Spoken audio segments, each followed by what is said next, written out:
അല്ലാത്തിടത്തോളം നമുക്കിന്ന് പറ്റുന്ന ഏറ്റവും പ്രധാന പരാജയം ഇതാണ് ദൈവമക്കളെ. നമ്മൾ പ്രാർത്ഥിക്കുന്നു, ധ്യാനം കൂടുന്നു, നോയനകൾ നടത്തുന്നു. കർത്താവിന്റെ കരുണയാൽ, കർത്താവിന്റെ അഭിഷിക്തന്റെ പ്രാർത്ഥന ശക്തിയാൽ നമ്മുടെ കാര്യങ്ങൾ നിറവേറ്റപ്പെടുന്നു. പതുക്കെ പതുക്കെ നാം വീണ്ടും കർത്താവിൽ നിന്ന് അകന്നു പോകുന്ന അവസ്ഥ ആത്മനാശമാണ്. ഈ ലോകത്തിൽ എത്ര കോടി ഉണ്ടെങ്കിലും ഒരു നാൾ നാം ഈ ലോകം വിട്ടു പോകണം. ദൈവമക്കളെ, ആത്മാവിനെ മുറുകെ പിടിക്കുക എന്നുള്ളത് മസ്റ്റായിരിക്കണം. ഇതിൽ ഈ പറഞ്ഞ ഈ ഒറ്റ വാക്യത്തിൽ ഞാൻ ഈ പറഞ്ഞ എല്ലാ അർത്ഥങ്ങളും ഉൾക്കൊണ്ടിട്ടുണ്ട്. ഒന്നുകൂടി ഞാൻ നിങ്ങൾക്ക് വേണ്ടി ആ വാക്യം വായിക്കാൻ. 1 കൊരിന്ത്യർ 15:19. ഈ ജീവിതത്തിന് വേണ്ടി മാത്രം ക്രിസ്തുവിൽ പ്രത്യാശ വെച്ചിട്ടുള്ളവരാണ് നമ്മളെങ്കിൽ നമ്മളെല്ലാ മനുഷ്യരെക്കാളും ഭാഗ്യരത്രേ. എവിടെ നിൽക്കുന്ന ഒരു ജീവിതമല്ല. അതുകൊണ്ടാണ് മാലാഖമാരും സന്തോഷത്തോടെ പറയാണ്, നിങ്ങളിൽ നിന്ന് സ്വർഗത്തിലേക്ക് സംവഹിക്കപ്പെട്ട യേശു സ്വർഗത്തിലേക്ക് പോകുന്നതായി കണ്ടതുപോലെ തന്നെ വീണ്ടും. ദൈവമക്കളെ, ഇതെവിടെ സംഭവിക്കുന്നറിയോ? അപ്പോസ്തലരുടെ പ്രവൃത്തി 1-ാം അധ്യായത്തിന്റെ 12-ാം വാക്യത്തില് എവിടെയാണ് സംഭവിക്കുന്നത്? ദൈവാത്മാവ് എഴുതി വെച്ചിരിക്കുന്നത് ഇങ്ങനെയാണ്: അവർ ജെറുസലേമിൽ നിന്ന്, ഒലിവലിൽ നിന്ന് ജെറുസലേമിലേക്ക് മടങ്ങിപ്പോയി. പറഞ്ഞെല്ലാവരും, അവർ ഒലിവൽ ജെറുസലേമിലേക്ക് മടങ്ങിപ്പോയി. അപ്പൊ നമ്മുടെ ഈശോയുടെ സ്വർഗ്ഗാരോഹണം അവിടെ വെച്ചാണ് ഉണ്ടായത്. ഒലിവൽ മലയിൽ. എല്ലാവരും പറഞ്ഞേ, മാലാഖമാരെന്താ പറഞ്ഞത്? എവിടെ നിന്ന് പോയി അവിടെ തന്നെ വീണ്ടും. അപ്പൊ വിശുദ്ധ ബൈബിൾ പ്രകാരം ഈശോയുടെ രണ്ടാം വരവ് ഈ ലോകത്തിൽ എവിടെ വെച്ചുണ്ടാകേണ്ടത്? ഒലിവ് മലയിൽ വെച്ച്. ദൈവമക്കളെ, ഇന്നേക്ക് 2700 വർഷം മുമ്പ് ഈശോയുടെ മനുഷ്യാവതാരത്തിന് മുമ്പേ ഈശോയുടെ രണ്ടാം വരവ് ഈ ലോകത്തിൽ എവിടെ ഉണ്ടാകാമെന്ന് ബൈബിൾ വ്യക്തമായിട്ട് ദൈവം നമ്മളെ പഠിപ്പിച്ചു തരുന്നുണ്ട്. സഖറിയായുടെ പ്രവചനം 14-ാം അധ്യായത്തിന്റെ 4-ാം വാക്യം നിങ്ങൾ വായിച്ചു നോക്ക്. സഖറിയ 14:4 ദൈവം പറയുന്നത് എങ്ങനെയാണ്? ജെറുസലേമിന് കിഴക്കുള്ള ഒലിവുമലയിൽ അന്ന് അവിടെ നിന്ന് നിലയുറപ്പിക്കും. മാലാഖമാർ പറഞ്ഞ അതേ വാക്കിന്റെ ബാക്കി ഇവിടെയാണ് കിടക്കുന്നത്. അപ്പോസ്തലരുടെ പ്രവൃത്തി 1-ാം അധ്യായത്തിന്റെ 12-ാം വാക്യത്തിന്റെ ബാക്കി എടുക്കുന്നത് സഖറിയ 14:4 കർത്താവിന്റെ പാത ഒലിവുമല നമസ്കരിക്കുന്ന നിമിഷം ഒലിവുമല രണ്ടായി പിളരും. ദൈവമക്കളെ, ഇന്ന് ഒലിവുമല രണ്ടായി പിളരാൻ പാകമായ അവസ്ഥയിലാണ്. അതുകൊണ്ടാണ് റോമാക്കാരുടെ ലേഖനം 8-ാം അധ്യായത്തിന്റെ 19-20 വാക്യങ്ങൾ പഠിപ്പിക്കുന്നു: സൃഷ്ടപ്രപഞ്ചം ദൈവമക്കളുടെ വെളിപ്പെടുത്തലിനെ ആകാംക്ഷയോടെ കാത്തിരിക്കുന്നു, അത് വ്യർത്ഥതയ്ക്ക് അടിമപ്പെട്ടിരിക്കുന്നു. കുറച്ച് കട്ടിയായ ഭാഷയാണ് ദൈവാത്മാവ് ഉപയോഗിച്ചിരിക്കുന്നത്. ലളിതമായ ഭാഷ പറഞ്ഞുതരാം. ഈ പ്രപഞ്ചവും ഇതിലെ സമസ്തവും തന്റെ ഉടയവന്റെ രണ്ടാം വരവിന് വേണ്ടി ഒരുങ്ങി കാത്തിരിക്കുന്ന ഒരു കാലഘട്ടത്തിലാണ് ഇന്ന് ഞാൻ നിങ്ങൾ ജീവിക്കുന്നത്. അതൊക്കെ മനസ്സിലായപ്പോഴാണ് ഈ ദാസൻ ബൈബിളുമായി ഇറങ്ങി തിരിച്ചത്. ദൈവമക്കളെ, എങ്ങനെയാണ് പ്രപഞ്ചം തന്റെ ഉടയവന്റെ വരവിന് വേണ്ടി ഒരുങ്ങി കാത്തിരിക്കുന്നത്? ഇളയദാസനാണ് ദൈവത്തിന്റെ പരിശുദ്ധാത്മ പഠിപ്പിക്കുന്നതാണ്. തങ്ങളെ തന്നെ നാശത്തിന് വിട്ടുകൊടുത്തുകൊണ്ട്, തങ്ങളെ തന്നെ നാശത്തിന്. അതാണ് ആ വാക്യങ്ങളുടെ അർത്ഥം. റോമ 8:19-20 വാക്യം ഒരിക്കൽ കൂടി ഞാൻ നിങ്ങൾക്ക് വേണ്ടി വായിക്കാം. സൃഷ്ടപ്രപഞ്ചം ദൈവമക്കളുടെ വെളിപ്പെടുത്തലിനെ ആകാംക്ഷയോടെ കാത്തിരിക്കുന്നു, അത് വ്യർത്ഥതയ്ക്ക് അടിമപ്പെട്ടിരിക്കുന്നു. ഇന്ന് പ്രപഞ്ചം നമ്മുടെ കർത്താവിന്റെ വരവിനോട് ഒരുങ്ങി. വിശുദ്ധ ബൈബിളില് ഈശോയുടെ വരവിന് മുമ്പ് സംഭവിക്കേണ്ട 500 ചില്ലാനം പ്രവചനങ്ങളുണ്ട്. 500 ചില്ലാനം പ്രവചനങ്ങളും പൂർത്തീകരിച്ച ഒരു കാലഘട്ടത്തിലാണ് നമ്മൾ ജീവിക്കുക. കുറച്ചുകൂടി വ്യക്തമായിട്ട് പറഞ്ഞാൽ ഈശോയുടെ ഒരു ഏറ്റവും ആസന്നമായ കാലഘട്ടം. ശിഷ്യന്മാർ എല്ലാം ത്യജിച്ച് നമ്മുടെ കർത്താവിനെ അനുഗമിച്ചു. പരിണത ഫലങ്ങളും ദുഃഖങ്ങൾ, വേദനകൾ, കല്ലേറുകൾ, കുറ്റപ്പെടുത്തലുകൾ, തിരസ്കാരങ്ങൾ, ഒറ്റപ്പെടുത്തലുകൾ, അതേ അടി, ഓട്ടം, നെട്ടോട്ടം, ഒരുപാട് സഹനങ്ങളും പ്രയാസങ്ങളും പ്രതികൂലങ്ങളും. പലപ്പോഴും അവരുടെ മനസ്സ് തളരും, ശക്തി ചോർന്നു പോകും. ഗുരു അവരെ ശക്തിപ്പെടുത്തും, മനസ്സിനെ ബലപ്പെടുത്തും. എന്ത് പറഞ്ഞ ബലപ്പെടുത്താമെന്നറിയോ? നിങ്ങൾ ആരും അസ്വസ്ഥരാകരുത്. എന്നിൽ വിശ്വസിപ്പിൻ, എന്റെ പിതാവിലും വിശ്വസിപ്പിൻ. എന്റെ പിതാവിനടുത്ത് അനേക വാസസ്ഥലങ്ങളുണ്ട്. ഞാൻ നിങ്ങൾക്കായി സ്ഥലമൊരുക്കി കഴിയുമ്പോൾ ഞാൻ ആയിരിക്കുന്നിടത്ത് നിങ്ങളുമായിരിക്കേണ്ടതിന് ഞാൻ വീണ്ടും വന്ന് നിങ്ങളെ. ഇതാണ് എപ്പോഴും യേശു പറയുന്ന സാന്ത്വനവാക്ക്. ശിശുമാരെ ആത്മീയമായി ബലപ്പെടുത്താൻ, ശാരീരിക തളർച്ചയിൽ ഉണർത്തുവാൻ. ഇങ്ങനെ പലവട്ടം പറഞ്ഞപ്പോൾ ഒരു ദിവസം ശിഷ്യന്മാരെന്ത് ചെയ്യുന്നറിയോ? എല്ലാവരും ചേർന്ന് യേശുവിന് വട്ടം കയറി പിടിച്ചു. ഒലിവുമലയുടെ ഒരു മുക്കിലേക്ക് കൊണ്ടുപോയി. എന്നിട്ട് പറഞ്ഞു, ഗുരുവേ, എപ്പോഴാണ് ഞങ്ങളുടെ രണ്ടാമരം ഉണ്ടാകുക? അതിന്റെ പ്രധാന അടയാളങ്ങൾ എന്തൊക്കെയാണ്? ഞങ്ങൾക്കൊന്ന് പറഞ്ഞു തരണേ. ഇതിനു മുമ്പൊക്കെ പറയുമ്പോ കർത്താവ് ഒഴിയാറാവും, അത് ഒഴിയാൻ പറ്റിയില്ല. ശിഷ്യന്മാരെ സ്നേഹം നിറഞ്ഞുള്ള നിർബന്ധം ബുദ്ധിയിട്ടോ ഒഴിയാൻ പറ്റാണ്ടായപ്പോ തന്റെ വരവിന്റെ ഏറ്റവും പ്രധാനപ്പെട്ട അടയാളം, ഏറ്റവും പ്രധാനപ്പെട്ടത് കർത്താവ് പറഞ്ഞു കൊടുത്ത ശിഷ്യന്മാർക്ക്. അത് മത്തായി എഴുതിപ്പിച്ചു. എവിടെ എഴുതി വെച്ചെന്നറിയോ? മത്തായിയുടെ സുവിശേഷം 24-ാം അധ്യായത്തിന്റെ 3 മുതൽ 14 വരെയുള്ള വാക്യങ്ങൾ നിങ്ങൾ വായിച്ചു നോക്ക്. നമ്മുടെ കർത്താവിന്റെ രണ്ടാം വരവിന്റെ ഏറ്റവും പ്രധാനപ്പെട്ട അടയാളങ്ങൾ എന്തൊക്കെയാണെന്ന് നമ്മുടെ കർത്താവ് തന്നെ പറഞ്ഞു തരുന്ന രംഗമാണ്. ദൈവമക്കളെ, മത്തായി 24-ന്റെ 3 മുതൽ 14 വരെയുള്ള വാക്യങ്ങൾ ഞാൻ നിങ്ങൾക്ക് വേണ്ടി ആ വാക്യങ്ങൾ വായിക്കാം. അവിടെ നമ്മൾ ഇങ്ങനെയാണ് വായിക്കുക. അവൻ ഉല്ലുവരിക്കുമ്പോൾ ശിഷ്യന്മാർ തനിച്ച് അവനെ സമീപിച്ച് ചോദിച്ചു, ഇതെല്ലാം എപ്പോൾ സംഭവിക്കുമെന്നും നിന്റെ ആഗമനത്തിന്റെയും യുഗാന്തത്തിന്റെയും അടയാളം എന്താണ് ഞങ്ങൾക്ക് പറഞ്ഞു തരണമേ. ഭൂമിയിലുള്ള ഈശോയോട് പറയാം, എപ്പോഴാ നീ വരിക? അതിന്റെ അർത്ഥം എന്താ? പോയിട്ട് നീ എപ്പോഴാണ് വരിക? യുഗാന്തം എന്നാണ് ലോകാവസാനം. നിന്റെ ആഗമനത്തിന് യുഗാന്തത്തിന്റെയും അടയാളം എന്തൊക്കെയാണ്? പ്രധാന അടയാളം എന്തൊക്കെയാ? ഞങ്ങൾക്കൊന്ന് പറഞ്ഞു തരണേ ഗുരുവേ. നാടൻ ഭാഷ ഇതാണ് ഉണ്ടായത്. അപ്പൊ തന്റെ വരവിന്റെ ഏറ്റവും പ്രധാനപ്പെട്ട അടയാളം ഗുരു പറയുന്ന രംഗമാണ്. താഴേക്ക് നമ്മൾ കാണുക. ഞാൻ നമുക്ക് വേണ്ടി വായിക്കാം. യേശു പറഞ്ഞു, എല്ലാവരും പറ. അവൻ പറഞ്ഞു, ആര് നിങ്ങളെ വഴിതെറ്റിക്കാതിരിപ്പാൻ സൂക്ഷിച്ചുകൊള്ളുവിൻ. പലരും എന്റെ നാമത്തിൽ വന്ന് ഞാൻ ക്രിസ്തുവാന്ന് പറയും, അനേകരെ വഴിതെറ്റിക്കുകയും ചെയ്യും. മക്കളെ, ഈശോയുടെ രണ്ടാം വരവിന്റെ ഏറ്റവും പ്രധാനപ്പെട്ട അടയാളമാണ് ക്രിസ്തുവാണെന്ന് പറഞ്ഞ അനേകരുമില്ല. ഞാൻ 1982 തൊട്ട് തുടർച്ചയായിട്ട് ബൈബിൾ വായിക്കുന്ന വ്യക്തിയാട്ടോ. ദൈവമക്കളെ, 10-20 കൊല്ലം മുമ്പ്, 10-25 കൊല്ലം മുമ്പ് ഈ വാക്യം വായിച്ചപ്പോൾ എനിക്കത് ഉൾക്കൊള്ളാൻ പറ്റിയില്ല. ക്രിസ്തു എന്ന് പറഞ്ഞ ആരെങ്കിലും വരുമോ? അതാ സാധ്യം. കാരണം അതെനിക്ക് വിശ്വസിക്കാൻ പറ്റിയില്ല. ദൈവമക്കളെ, ഞാൻ കൊച്ചു തിരുത്തിൽ എന്റെ മനസ്സിൽ നടത്തി. ക്രിസ്തുവിനെ പോലെ, ക്രിസ്തുവിന്റെ ഒരു പ്രത്യേകത, ക്രിസ്തു സമഗ്ര വിമോചകനാണ്. പറഞ്ഞെല്ലാവരും ക്രിസ്തുവിന്റെ പ്രത്യേകത എന്താണ്? അപ്പൊ ഞങ്ങളും സമഗ്ര വിമോചകനാണെന്ന് പറഞ്ഞ് ലോകത്തിലെ ചില അവതാരങ്ങളൊക്കെ ആ കാലഘട്ടങ്ങളിൽ എടുത്തിട്ടുണ്ടായി. ഞാൻ വിചാരിച്ചു അതായിരിക്കും കർത്താവ് ഉദ്ദേശിച്ചിട്ടുണ്ടാവുക. ക്രിസ്തുവല്ലേ, ക്രിസ്തുവിനെ പോലെ. ഞാൻ ഒരു കൊച്ചു തിരുത്ത് എന്റെ ഹൃദയത്തിൽ നടത്തി. എനിക്ക് തെറ്റുപറ്റി. ആകാശം ഭൂമി ഒഴിപോയേക്കാം. നമ്മുടെ കർത്താവിന്റെ വചനം വള്ളി പുള്ളി തെറ്റാതെ നിവൃത്തീകരിക്കപ്പെടും. നമ്മൾ അങ്ങനെ തന്നെ വായിക്കണം. അങ്ങനെ തന്നെ അതിന്റെ അർത്ഥം. ഞാനത് വായിച്ച് 5 വർഷം 10 വർഷം കഴിഞ്ഞില്ല. നിങ്ങൾ ചിലരൊക്കെ വായിച്ചിട്ടുണ്ടോ? വായിക്കാത്തവര് കമ്പ്യൂട്ടർ വീട്ടിലുണ്ട്, ഇന്റർനെറ്റ് കയറിയിട്ട് ഞാൻ പറയുന്ന പേരാണ് അടിച്ചാൽ മതി. അമേരിക്കയിൽ ഡേവിഡ് ഖുറേഷ് എന്നൊരു വ്യക്തി ക്രിസ്തുവാന്ന് പറഞ്ഞ ഗ്രൂപ്പ് ഉണ്ടാക്കി. അവരെല്ലാം എന്ത് ചെയ്തു? ക്രിസ്തുവിനെ പോലെയല്ലേ ക്രിസ്തു. അവരുടെ സഭകളെല്ലാവരും അവനെ ക്രിസ്തുവായിട്ടാണ് ആരാധിച്ചിരുന്നത്. പിന്നീട് ഹയാനൊരു ടിം ജോൺസൺ ക്രിസ്തുവാന്ന് പറഞ്ഞ കുറെ പേര് അവന്റെ പിന്നാലെ അവരും ആത്മഹത്യ ചെയ്തു, ദൈവത്തോട് ചേർന്നുകൊണ്ട്. ഇപ്പൊ ഇന്ന് നടക്കുന്ന അമേരിക്കയിൽ വ്യക്തമായിട്ട് എനിക്ക് അറിയുന്നതാണ് ഒരു ഡീൻ ജോൺ. നമ്മുടെ കർത്താവിനെ പോലെ ലോഹിക്കിട്ട് താടി വളർത്തി ക്രിസ്തു കുറെ പേര് അവന്റെ പിന്നാലെ. അവര് ക്രിസ്തുവായിട്ട് ആരാണ് ആരാധിക്കണേ? നാളെ UK ധ്യാനിപ്പിക്കാൻ പോയപ്പോ അവിടെ ഒരു ബോബ് എന്ന് പറഞ്ഞ ഒരാള്, അയാളുടെ പിന്നിലെ കുറെ പേര് ക്രിസ്തുവാണ്. അമേരിക്കാനിലേക്കൊക്കെ എന്തിനാ നമ്മൾ പോണേ? നമ്മുടെ തിരുവനന്തപുരത്ത് സ്ത്രീ ഉണ്ട്, അവളുടെ പേരാണ് ശാന്തമ്മ നൈനാൻ. പറഞ്ഞെല്ലാവരും നിങ്ങൾക്ക് ചിലർക്കൊക്കെ അറിയാൻ പറ്റും.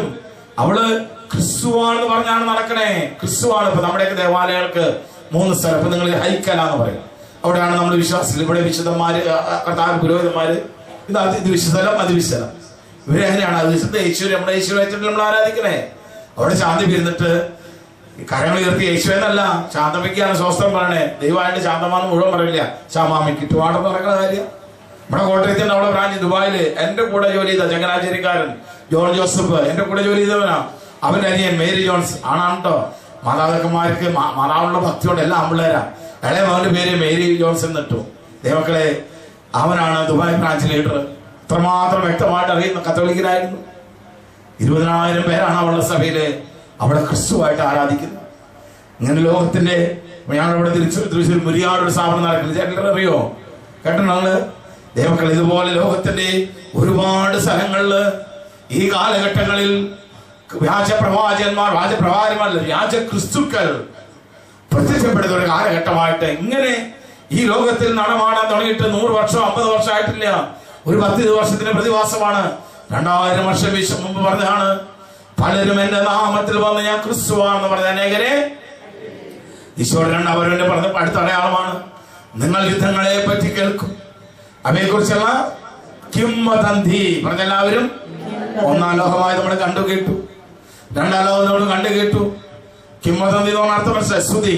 മൂന്നാം ലോകമായതിന്റെ സ്തുതി നമ്മൾ കേട്ടു. ഇറാൻ യുദ്ധം ലോകമായ മഹായുദ്ധമായിട്ട് മാറുന്ന കരുതിയായില്ല. ഗൾഫ് വാർ അതായില്ല. നാളുള്ള അഫ്ഗാനിസ്ഥാൻ യുദ്ധം അതുമൊക്കെ എന്തായി, കിംവദന്തി. അങ്ങനെ നമ്മൾ വ്യക്തമായി പഠിക്കുമ്പോൾ അതിന് അർത്ഥം പിടികിട്ടുള്ളൂ. കഥ പറയാണ് നിങ്ങൾ അസ്വസ്ഥത ഇതെല്ലാം സംഭവിക്കേണ്ടതാണ്. വീണ്ടും കഥ പറയാണ് ക്ഷാമങ്ങളും ഭൂകമ്പങ്ങളും പല സ്ഥലങ്ങളും ഉണ്ടാകും. ക്ഷാമങ്ങളും, ക്ഷാമം എന്നല്ല പറഞ്ഞിരിക്കുന്നത്, എന്താണ് ക്ഷാമങ്ങൾ. ഒരു 10-20 വർഷം വരെ ഈ പ്രപഞ്ചത്തിൽ ക്ഷാമം ഉണ്ടായിരുന്നു, ക്ഷാമങ്ങൾ ഉണ്ടായിരുന്നില്ല. പിന്നെ എന്തുണ്ടായിരുന്നു? ഏത് ക്ഷാമാണ്? ഭക്ഷ്യക്ഷാമം. പറഞ്ഞെല്ലാവരും ഇന്ന് ഭക്ഷ്യക്ഷാമം നമ്മുടെ കേരളത്തിലൊന്നും ഇല്ല കേട്ടോ. കേട്ട രാഷ്ട്രീയ പ്രവർത്തിക്കേണ്ടതാണ്. ഭക്ഷ്യക്ഷാമം ഇവിടെ ഉള്ളതെന്ന് വേണേ ഞാൻ പറഞ്ഞുതരാം.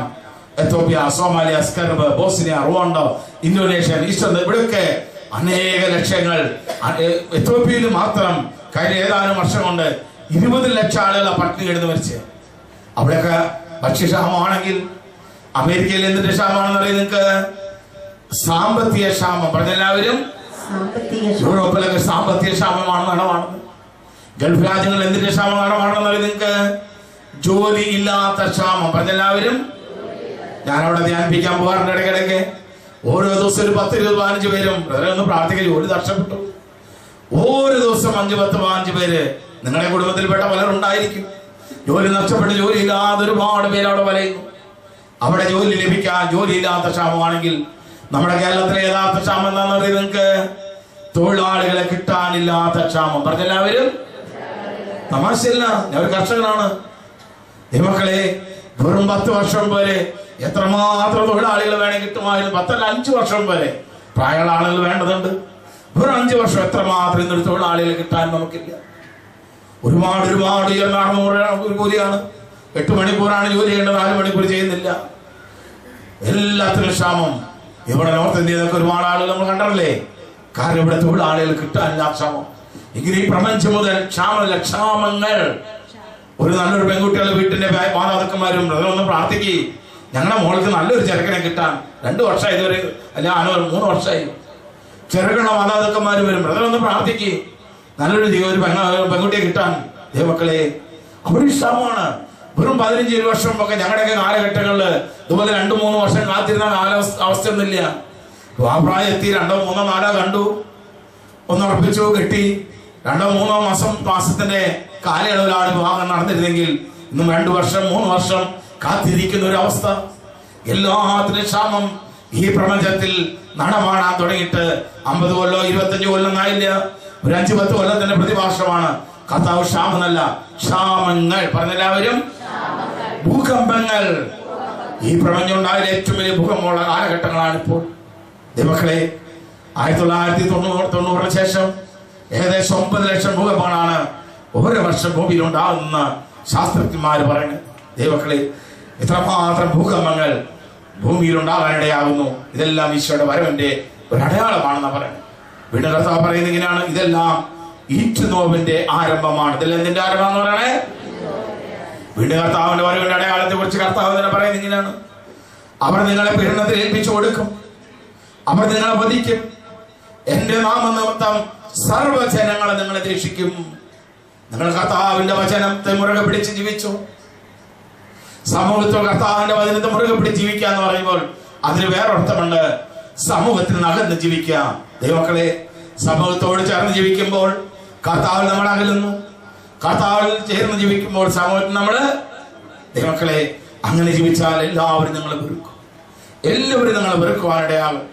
അതാണ് കർത്താവ് പറയാ, അതേ ക്ഷാമങ്ങൾ പോകുമ്പോൾ അവർ നിങ്ങളെ വധിക്കും, എന്റെ നാമനിമിത്തം സർവ്വജനങ്ങളെ നിങ്ങൾ ദേഷിക്കും, അനേകർ വിശ്വാസം ഉപേക്ഷിക്കും, പരസ്പരം ഒറ്റിക്കൊടുക്കുകയും ചെയ്യും.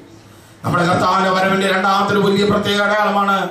എല്ലാവരും ഏറ്റു പറഞ്ഞ്, നിരവധി വ്യാജപ്രവാചകന്മാർ പ്രത്യക്ഷപ്പെട്ട് അനേകരെ വഴിതെറ്റിക്കും.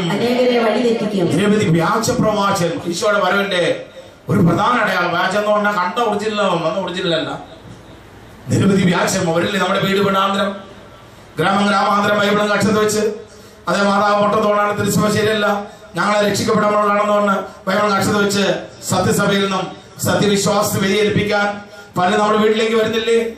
ഇങ്ങനെ നിരവധി യാചന്മാർ നമ്മുടെ വീട് വീടാന്തരം ഗ്രാമാന്തരം വരുമ്പോൾ ദൈവമക്കളായി നമ്മൾ അതെന്തിന്റെ അടയാളമാണെന്ന് മനസ്സിലാക്കണമെന്ന് എന്നല്ല, ഇന്നേക്ക് 2000 വർഷം മുമ്പ് ദൈവത്തിന്റെ പരിശുദ്ധാത്മാവ് എഴുതി വെച്ചിട്ടുണ്ട്.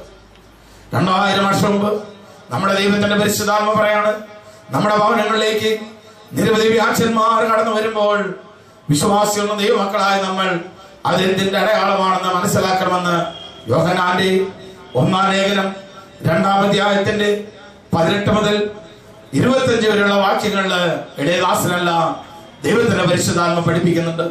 യോഹന്നാന്റെ സുവിശേഷമല്ല ലേഖനം 1-ാം ലേഖനത്തിന്റെ 2-ാം അധ്യായം 18 മുതൽ 25 വരെയുള്ള വാക്യങ്ങൾ ഞാൻ നിങ്ങൾക്ക് വേണ്ടി വായിക്കാം.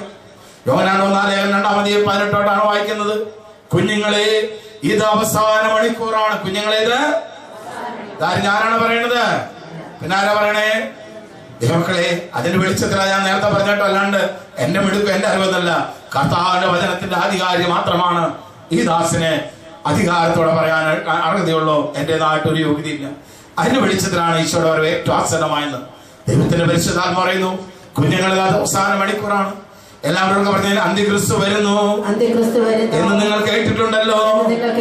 ഇപ്പോൾ തന്നെ നിരവധി വ്യാജ ക്രിസ്തുക്കൾ പ്രത്യക്ഷപ്പെട്ടിട്ടുണ്ട്. ഇത് അവസാന മണിക്കൂറാണെന്ന് അതിൽ നമുക്കറിയാം. അതിന്റെ അർത്ഥം മനസ്സിലായോ? ബൈബിളും കക്ഷത്ത് വെച്ച് മാതാവ് മുട്ടത്തോടാൻ ദിശ ശരിയല്ല, ഞങ്ങളെ രക്ഷപ്പെടാണെന്ന് പറഞ്ഞ് വീട് വീടാന്തരം ഗ്രാമൂരാന്തരം പലരും വരില്ലേ? ഇങ്ങനെ അതിന്റെ ലളിതമായ നാടൻ അർത്ഥമാണ്. ഇങ്ങനെ പലരും സത്യസഭയിലും സത്യവിശ്വാസം വ്യതിചലിക്കാൻ വരുമ്പോൾ വിശ്വാസികളായി നാം മനസ്സിലാക്കേണ്ടത് ഈശോയുടെ 2-ാം വരവ് ഏറ്റവും ആസന്നമായി. അതാണ് എന്റെ നാടൻ അർത്ഥം കേട്ടോ. എല്ലാവർക്കും പറഞ്ഞ അടുത്ത വാക്യം എല്ലാവർക്കും പറഞ്ഞ, അവർ നമ്മുടെ കൂട്ടത്തിനാണ് പുറത്തു പോയത്. അവർ നമ്മുടെ കൂട്ടത്തിനാണ് പുറത്തു പോയത്. ഇങ്ങനെ ബൈബിളും കക്ഷത്ത് വെച്ച് വീട്ടിൽ വരുന്ന ആളുകളില്ലേ, ഇനി അവരോട് ഈ വാക്യം, ഈ വായിച്ച വാക്യം നിങ്ങളൊന്ന് പ്രാവർത്തിയമാക്കാൻ പരിശ്രമിക്കണം. വളരെ ലളിതമാണ്. പറഞ്ഞുതരാം. വരുമ്പോ സഹോദരൻ ഇരിക്കുക, സഹോദരി ഇരിക്കി, വേണേ ഒരു ചായ കൊടുത്തോട്ടോ എന്ന് ചോദിക്കുക. സഹോദര, ഈ വാക്യം ഒന്ന് പ്രാവർത്തിയമാക്കുക. എത്ര ചെയ്യുന്നുണ്ട് സഹോദര സഹോദരി? നിങ്ങൾ മുമ്പ് ഏത് സഭയിലായിരുന്നു ചോദിക്കണ്ട, നിങ്ങള് ചോദിക്കണ്ട. ഈ വാക്യത്തിന് മറുപടി കിട്ടും. എന്താണ്? ബ്രദറെ, സിസ്റ്ററെ, 5 കൊല്ലം 10 കൊല്ലം 5 കൊല്ലം ഞങ്ങൾ ആരായിരുന്നു? 2000 വർഷം ഈ സഭ ഉണ്ടായിട്ട് എത്ര കാലമായി നിങ്ങൾക്ക്? 1500-ലാണ് 530-ലേക്കാണ് സഭ സ്പ്ലിറ്റ് ആകുന്നത്. എന്റെ 8-ാമത്തെ കാലഘട്ടത്തില് അതിന്റെ ഭാര്യ കാതലുള്ളപ്പോൾ വേറെ പെണ്ണ് അനുഭവം കല്യാണം കഴിക്കുന്നു പറഞ്ഞു. ജീവിതം സംഭവിച്ചില്ല. അതിന്റെ പേരിലുണ്ടായ സഭയാണ് പ്രൊട്ടസ്റ്റന്റ് സഭ. സഭയോട് സഭയിൽ നിന്ന് പുറത്താക്കിയ ഒരു വൈദികൻ ഉണ്ടായിരുന്നു. അദ്ദേഹത്തിന്റെ പേരാണ് മാർട്ടിൻ ലൂതർ. അദ്ദേഹം ഒരു സഭ ഉണ്ടാക്കിയിട്ടുണ്ടായി, ലൂതറൻ ചർച്ച്. ഇത് 2 ചേർന്ന പ്രൊട്ടസ്റ്റന്റ് സഭ ഉണ്ടായി. അതിന്ന് അവർക്ക് പാസ്റ്റർമാരാണല്ലോ. അതിന് കുറെ പാസ്റ്റർമാരെ 1902-ൽ പുറത്താക്കി. ഇവരെല്ലാവരും ചേർന്ന് അമേരിക്കയിൽ ഉണ്ടാക്കപ്പെട്ട സഭയാണിത്, പെന്തക്കോസ്ത് സഭ. 100 വർഷത്തിന് പഴക്കം. 2000 വർഷം കർത്താവ് എഴുതി വെച്ചിരിക്കണേ. ഇവർ നമ്മുടെ കൂട്ടത്താണ് പുറത്ത്. ഇതിൽ കൂടുതൽ എങ്ങനെ വ്യക്തമായിട്ട് ഈശോയ്ക്ക് പറഞ്ഞുതരാൻ പറ്റുക? ഇതിൽ കൂടുതൽ വ്യക്തമായിട്ട് പറഞ്ഞുതരാൻ പറ്റുമോ? വളരെ കർത്താവ് പറയാണ്, അവരാരും നമുക്കുള്ളവരായിരുന്നില്ല. നമുക്കുള്ളവരായിരുന്നെങ്കിൽ നമ്മോട് നിൽക്കുമായിരുന്നു. നിങ്ങൾ സത്യമറിയായ കൊണ്ടല്ല ഞാൻ നിങ്ങൾക്ക് എഴുതുന്നത്, വ്യാജമായതും സത്യം അല്ലാത്തതുകൊണ്ടാണ് നിങ്ങൾക്ക് ഞാൻ എഴുതുന്നത്.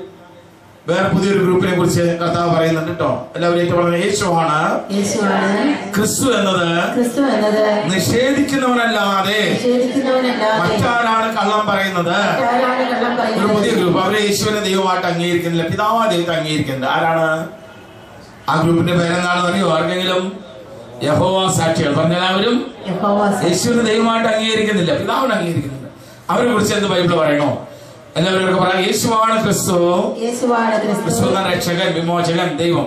ക്രിസ്തു എന്നത് നിഷേധിക്കുന്നവനല്ലാതെ മറ്റാരാണ് കള്ളം പറയുന്നത്? പിതാവിനെയും പുത്രനെയും നിഷേധിക്കുന്നവൻ ആരാണോ അവനാണ് അന്തിക്രിസ്തു. അപ്പൊ അവരെ നയിക്കുന്ന ഏതാത്മാവെന്ന് മനസ്സിലായില്ലേ നിങ്ങൾക്ക്? എല്ലാവർക്കും പറയാം, പുത്രനെ നിഷേധിക്കുന്നവന് പിതാവില്ല, പുത്രനെ നിഷേധിക്കുന്നവന് അവൻ എത്ര തലകുത്തി യഹോവ എന്ന് പറഞ്ഞാലും യഹോവ ഉണ്ടായിരിക്കില്ല എന്ന് ഞാനല്ല, ദൈവത്തിന്റെ പരിശുദ്ധാത്മ പഠിപ്പിക്കും. എന്താ കാരണം? യേശുവിനെ ദൈവമായി അംഗീകരിക്കാത്തതുകൊണ്ട് യേശുവിനെ ദൈവമായിട്ട് താഴേക്ക് എങ്ങനെയാണ് പറയാ? എല്ലാവരോടും പറഞ്ഞ പുത്രനെ ഏറ്റു പറയുന്നവന് പിതാവ് ഉണ്ടായിരിക്കും, പുത്രനെ ഏറ്റു പറയുന്നതിന് പിതാവും. ദൈവമക്കളെ, യേശുവേ എന്ന് പറയുമ്പോൾ അതിൽ പിതാവും പരിശുദ്ധാത്മാവുണ്ട്. യേശുവേ എന്ന് പറയുമ്പോൾ പിതാവും പരിശുദ്ധാത്മാവുണ്ട്. അതാണ് ആ വാക്യം തന്നെ അർത്ഥം. വീണ്ടും ദൈവത്തിന്റെ പരിശുദ്ധാത്മാവോട് പഠിപ്പിക്കുന്നുണ്ട്. എല്ലാവരോടും പറഞ്ഞ ആരംഭം മുതൽ നിങ്ങൾ ശ്രമിച്ചത് നിങ്ങൾ നിലനിൽക്കട്ടെ. ആരംഭം മുതൽ നിങ്ങൾ ശ്രമിച്ചത് എവിടെ? ദൈവമക്കളെ, സത്യത്തിരിച്ചവിടെ ആരംഭം എവിടെയാണ്?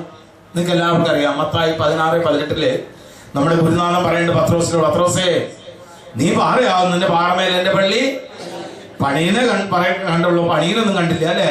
പണിയെന്ന് പറയുന്നത് കണ്ടുള്ളൂ. എന്നാൽ നമ്മുടെ ഈശോയുടെ സ്വർഗാരോഹണത്തിന് തൊട്ട് മുമ്പ്, അത് ഈശോ മനുഷ്യാവതാര സമയം ചെയ്ത ഏറ്റവും അവസാന കാര്യം, ഏറ്റവും അവസാനം ഞാൻ പറയാൻ പോകുന്നത് പറഞ്ഞാൽ ഉടനെ സ്വർഗാരോഹണം.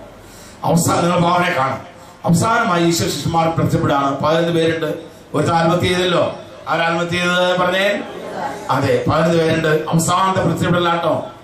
അവസാനമായി പ്രത്യക്ഷപ്പെട്ട കൂട്ടത്തിൽ മൂപ്പനായ പത്രോസ് ഉണ്ട്. പത്രോസിന്റെ മുഖത്ത് നോക്കിയിട്ട് ഒരു ചോദ്യം ചോദിക്കുകയാണ്. യോഹന്നാന്റെ പുത്രനായ ശിമോനെ, ഇവരെക്കാൾ അധികം നീ എന്നെ? കർത്താവ്, ഞാനെന്നെ സ്നേഹിക്കുന്നു, എന്റെ ആടുകളെ മേയ്ക്കുക. യോഹന്നാന്റെ സുവിശേഷം 21-ാം അധ്യായത്തിന്റെ 15 തൊട്ടുള്ള വാക്യം ഞാൻ വായിക്കണം കേട്ടോ. യോഹന്നാന്റെ സുവിശേഷം 21-ന്റെ 15. വീണ്ടും കർത്താവ് രണ്ടാമത് ചോദിക്കുകയാണ്. യോഹന്നാന്റെ പുത്രനായ ശിമോനെ, ഇവരെക്കാൾ അധികം നീ എന്നെ? കർത്താവേ, ഞാൻ എന്നെ സ്നേഹിക്കുന്നു, എന്റെ കുഞ്ഞാടുകളെ നീ? മൂന്നാം ചോദിക്കുകയാണ്. യോഹന്നാന്റെ പുത്രനായ ശിമോനെ, ഇവരെക്കാൾ അധികം എന്നെ സ്നേഹിക്കുന്നു. വലിയ വേദനയോടെ പത്രോസ് മറുപടി പറയാണ്. കർത്താവേ, നീ എല്ലാം അറിയുന്നല്ലോ, ഞാൻ അങ്ങ് സ്നേഹിക്കുന്നുവെന്നും എന്റെ കുഞ്ഞാടുകളെ മേയ്ക്കുക. ഈ പത്രോസിലാണ് ആര് സംസ്ഥാപിച്ചത്? ഈ പത്രോസാണ് സത്യത്തിരിസഭയുടെ ആദ്യത്തെ മാർപ്പാപ്പ. പത്രോസ് നിദ്ര പ്രാപിച്ചപ്പോൾ രണ്ടാമത്തെ മാർപ്പാപ്പ ഉണ്ടായ പേരറിയാർക്കെങ്കിലും? രണ്ടാമത്തെ മാർപ്പാപ്പയുടെ പേരാണ് ലീനസ്. പറഞ്ഞ എല്ലാവരും അവിടെ ആ മുറിയിലുണ്ട് കേട്ടോ. എല്ലാ മാർപ്പാപ്പയുടെ പടം അവിടെ എന്റെ പേരുണ്ട്. ലീനസ്. പറഞ്ഞ എല്ലാവരും. ഇന്ന് 266-ാമത്തെ മാർപ്പാപ്പയായിട്ടാണ് ആര് വാഴുന്നത്? ഫ്രാൻസിസ് പാപ്പ. ദൈവമക്കളെ, ഞാനൊരു സത്യം നിങ്ങൾക്ക് പറഞ്ഞു തരട്ടെ. ഈ സത്യ തിരുസഭയെ വേരോടെ പിഴുതു മാറ്റുവാൻ ഈ പ്രപഞ്ചം കണ്ടതിൽ, ചില കേരളത്തിൽ നോക്കണ്ട, അവിടെ കാര്യമില്ല പറയണേ. ഈ പ്രപഞ്ചം കണ്ടതിൽ ഏറ്റവും ശക്തന്മാരെ നേതാക്കന്മാരും രാജാക്കന്മാരും സർവശക്തിയോടെ സത്യ തിരുസഭ വേരോടെ പിഴുതു മാറ്റുവാൻ നോക്കിയിട്ടുണ്ട്. അത് നീറോ ചക്രവർത്തി ആവട്ടെ, കോൺസ്റ്റന്റീൻ ആവട്ടെ, ജംഗീസ് ഖാൻ ആവട്ടെ, തെങ്കുറിനാവട്ടെ, ടോജോമനാവട്ടെ, ആട്ടൂരാജാവട്ടെ, ഹിറ്റ്ലറാവട്ടെ, സ്റ്റാലിനാവട്ടെ, ലില്ലാവട്ടെ. ദൈവമക്കളെ, പ്രപഞ്ചങ്ങളിൽ ഏറ്റവും ശക്തന്മാരെ നേതാക്കന്മാർ രാജാക്കന്മാർ സർവശക്തിയോടെ സത്യത്തിരിസഭയോടെ പിഴുതു മറിക്കാൻ നോക്കിയിട്ടുണ്ട്. സാധിച്ചിട്ടില്ല, സാധിക്കുമില്ല. എന്താ കാരണം എന്നറിയോ? സഭയെ നയിക്കുന്നത് സർവശക്തനായ പരിശുദ്ധാത്മാവാണ്. പറഞ്ഞെല്ലാവരും ഒരാൾക്ക് സാധിക്കില്ല. ദൈവങ്ങളെ, സഭയിലെ 2 ഭൗതികമായ ശക്തിയുണ്ട്. മാർപ്പാപ്പ തൊട്ട് ആത്മായമാരുടെ അതിന് തെറ്റുപറ്റിയിട്ടുണ്ടാകാം, അതിലൊതുങ്ങുന്നല്ല സത്യതിരുസഭ. അതിനതീതമായി സർവശക്തനായ പരിശുദ്ധാത്മാവ് നയിക്കുന്ന ഒരു ആത്മീയ സെക്ഷനുണ്ട്.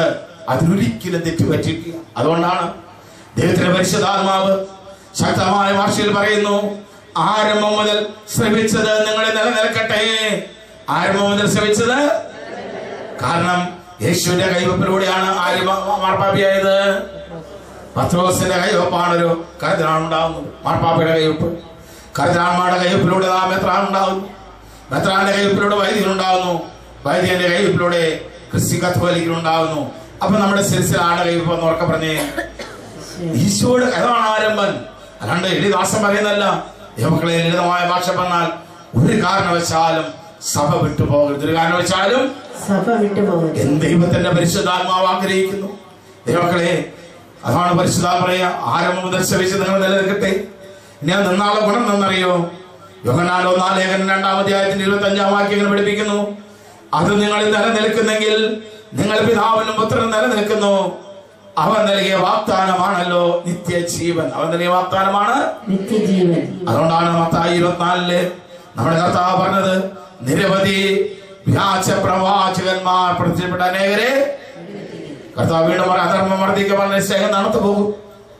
എന്നാൽ അവസാനം വരെ സഹിച്ചു നിൽക്കുന്നവൻ രക്ഷ പ്രാപിക്കുക. രക്ഷ പ്രാപിക്കുക ജീവന്റെ അവസാനത്തിൽ പോലെ പിടിച്ചു നിൽക്കണം ദൈവമക്കളെ. ജീവന്റെ അവസാനത്തിൽ പോലെ നമ്മൾ പിടിച്ചു നിൽക്കണം. അതുകൊണ്ടാണ് പരിശുദ്ധാത്മാവ് ശക്തമായി താക്കീത് നൽകിയത്. ഈ ലോകത്തിന് വേണ്ടി മാത്രമാണ് നാം ക്രിസ്തുവിൽ പ്രത്യാശ വെച്ചിട്ടുള്ളതെങ്കിൽ തീർച്ചയായിട്ടും നമ്മുടെ കർത്താവിലും നമ്മൾ വന്ന് കണ്ണീരോടെ പ്രാർത്ഥിക്കുമ്പോൾ കർത്താവിന്റെ കൃപാവരുള്ള അഭിഷിക്തന്മാര് പ്രേക്ഷിതര് കർത്താവ് കന്യാസ്ത്രീ നിങ്ങൾക്ക് വേണ്ടി മധ്യസ്ഥം വഹിച്ച് പ്രാർത്ഥിക്കുമ്പോൾ നിങ്ങളുടെ ജീവിതത്തിൽ അത്ഭുതങ്ങളും അടയാളങ്ങളും വലിയ മാറ്റങ്ങളും നന്മകളും നിങ്ങളുടെ ഭവനത്തിലുണ്ടാകും. പക്ഷേ നമ്മുടെ ജീവിതം കർത്താവിലേക്ക് വരുന്നതിന്റെ ഉദ്ദേശം ആ ഭൗതികമായ നേട്ടത്തിന് വേണ്ടി മാത്രമാണെങ്കിൽ നമ്മുടെ കാര്യം നേരെ കഴിയുമ്പോൾ സാത്താൻ നമ്മളെ പതുക്കെ പതുക്കെ കർത്താവിൽ അകറ്റും.